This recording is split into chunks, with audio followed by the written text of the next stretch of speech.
दोस्तों, अभी के जो एक्सपीरियंसेस मेरे साथ हो रहे हैं ना, उन्हें देख के तो मुझे ये लगता है, कैसे एक्सपीरियंस हो रहे हैं ये मैं आपको बाद में बताऊंगा।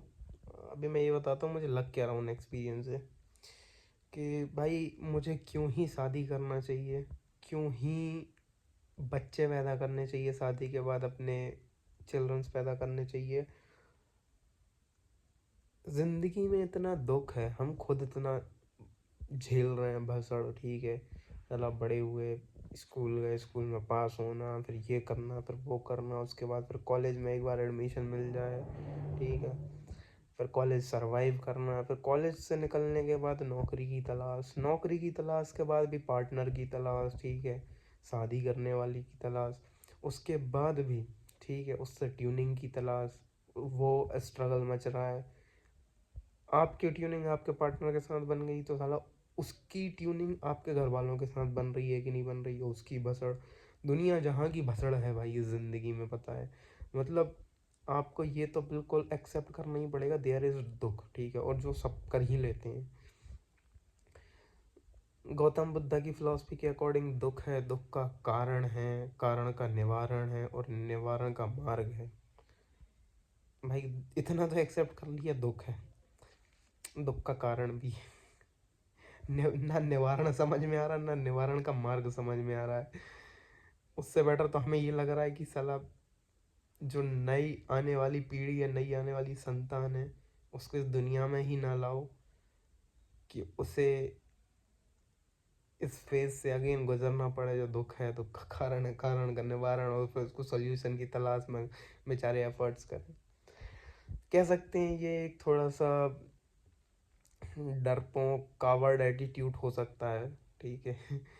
लेकिन मुझे तो लग रहा है भाई कि यही आइडियोलॉजी सही है। आप अपना खुद अपनी ज़िंदगी काट लो जैसे तैसे करके, पैसे कमाओ, घूमो फिरो, जो करना है वो करो, गृहस्थ जीवन ना बसाओ, ठीक है ना। मैं मानता हूँ ये चीज़, ठीक है, कि आपका लाइफ पार्टनर आपकी ज़िंदगी का एक बहुत बड़ा हिस्सा होता है, ठीक है। जिसके पार्टनर नहीं होते हैं, दे फेस डिफ़िकल्टी, ठीक है, दे रियली फे they really face difficulty in their life, but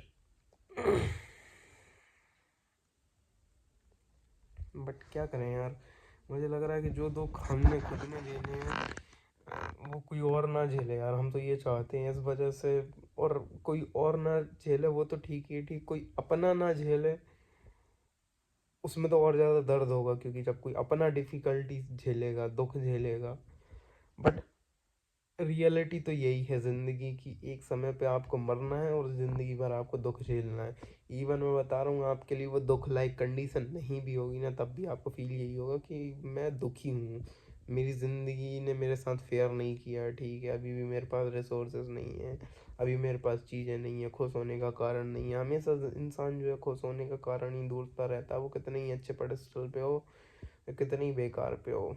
but एक तो मैं, पता है, पूरा अभी उलझा हुआ सा लग रहा हूँ, मेरे दिमाग में मतलब कुछ चल नहीं रहा। मैं तुम्हें बात कर रहा हूँ, अभी भी फ्लुएंसी बिल्कुल नहीं लग रही होगी तुम्हें।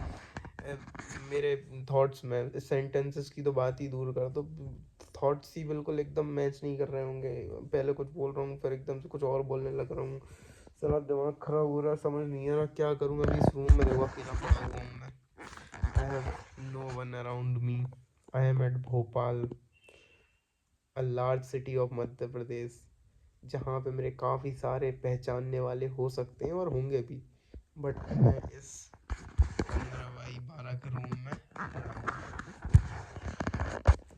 जिसके भरोसे में आया हुआ था, the great man is also not there. मतलब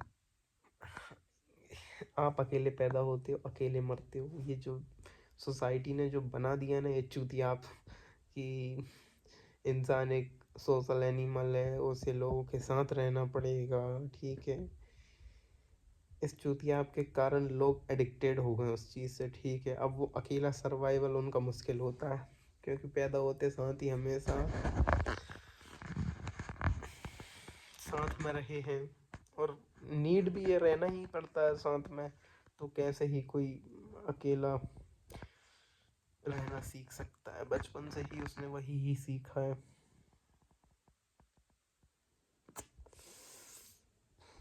life is tough and we have to fight. This is the only mantra of life. बुरा लग रहा है भाई, बहुत बुरा लग रहा है, सच बता रहा हूँ। मतलब सेकंड मंत्र और बताता हूँ, ये थोड़ा सा सोशल मंत्र है कि पैसे रहते हैं ना आपके पास, बहुत सारी चीज़ें सही रहती हैं। ऐसा नहीं है अभी पैसे नहीं है मेरे पास, बहुत गरीब हूँ मैं।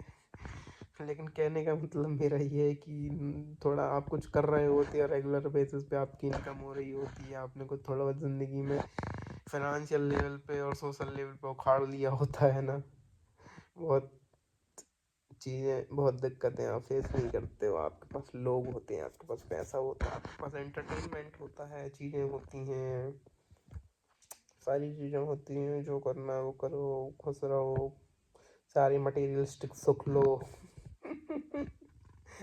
यासी का, लड़की का, इसका उसका, कपड़े पहनने का, गाड़ी चलाने का, कार चलाने का, दुनिया भर की जितने मटेरियलिस्टिक चीज़ें सब मिलती हैं फिर आपको।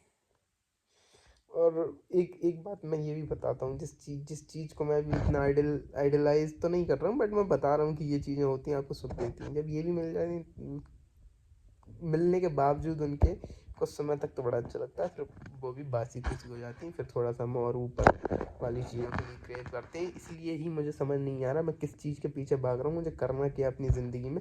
इससे अच्छा तो कुछ ना करके कोई साधु संत वाला जीवन, या फिर मैं साधु संत बनने को नहीं, कोई वंडर टाइप, घुमक्कर टाइप का जीवन बिता दो, एक्सपीरियंसेस लेके लाइफ के, उनको डॉक्यूमेंट करके, अपनी लर्निंग्स को शेयर करके लोगों के साथ।